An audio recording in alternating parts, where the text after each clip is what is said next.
For those that know me, I go to Lift. It's a gym here in Launceston, Tasmania. I like the environment. I like the people working there. I like the people working out in the morning.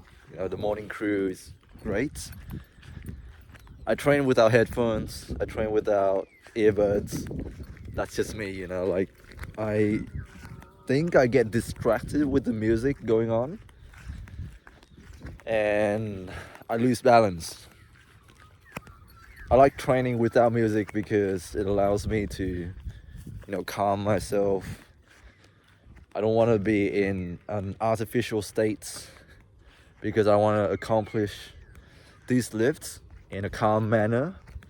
And plus, if I do plan on competing one day, I need to be able to hear the commands.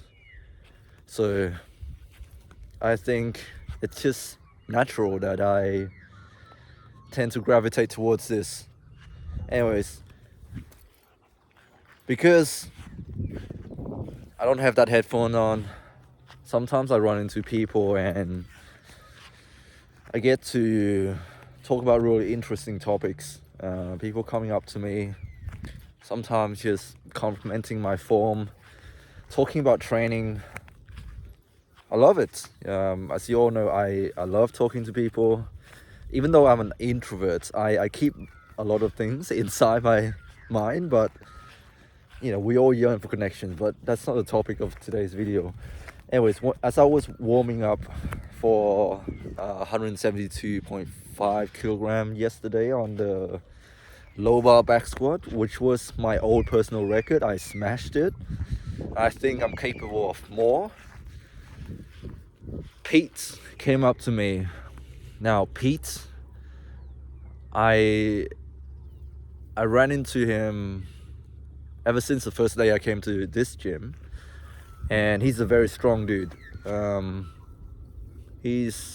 think he's currently 100 kilogram in body weight. His personal record, squatting over 300, deadlifting also over 300. Best bench press is 180 in competition and at the gym. So he's a very strong dude and he's been lifting for a long time. He came up to me as I was warming up. I hit 160 fairly easily for one, and then he came up to me. He said, I'm going to talk to you while you are warming up so that it's going to calm your nerve going into your heavy top set. I told him I was warming up to get to my old personal record of 172.5, and he just casually just coming up to me and started talking to me to calm my nerves, which was really thoughtful of him. You know how it is within this powerlifting circle. Some people get really amped up. They take pre-workout, they slap each other on the back. But Pete, similar to me, we're both very calm lifters. We don't like to hype ourselves up. We like to do things in a controlled manner. You should see his squat. It's very, very controlled. Like I think Luke said his squat is like a forklift or something like that. It's very controlled. There's no momentum at all. Like, it's very controlled, going down and up. So Pete was telling me, because he knows the only thing that I really care about is my bench press. He said he recently started a new program because he has his on-season and off-season training, and currently he's not competing, so he's trying out a new program. He told me because us powerlifters, we tend to lift in the rep ranges below 5. He thought he might try an experiment in which he will go for as many reps as possible on a given lift, and which was the bench press.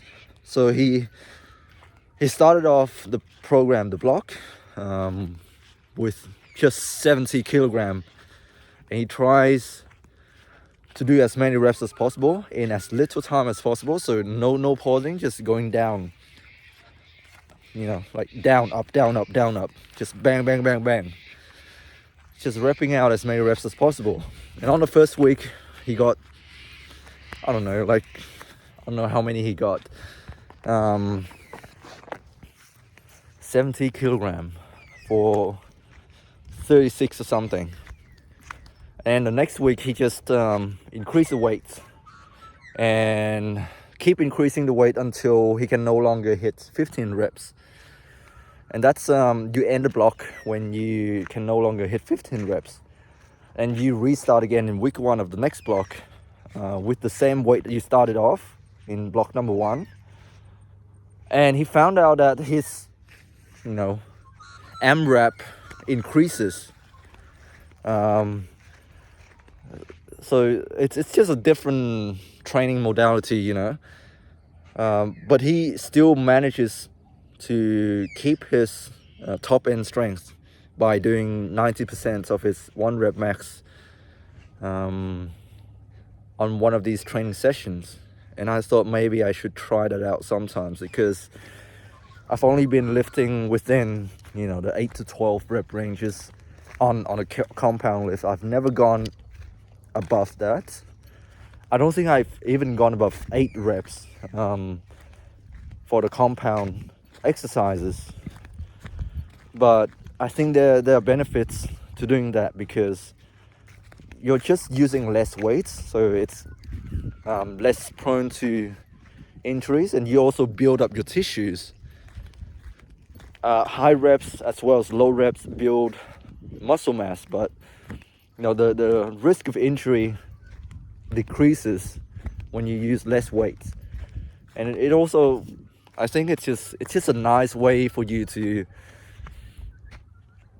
put your body through a different stimulus, which will trigger adaptations. And when you do decide to go back to the heavy weights again, because of all of the tissues that you have built up, you also train your tendons and the connective tissues that don't normally get trained with super heavy weights, because it's not enough volume. I don't know what I'm talking about, but I'm sure that when you start doing high reps, it will indirectly improve your lower reps.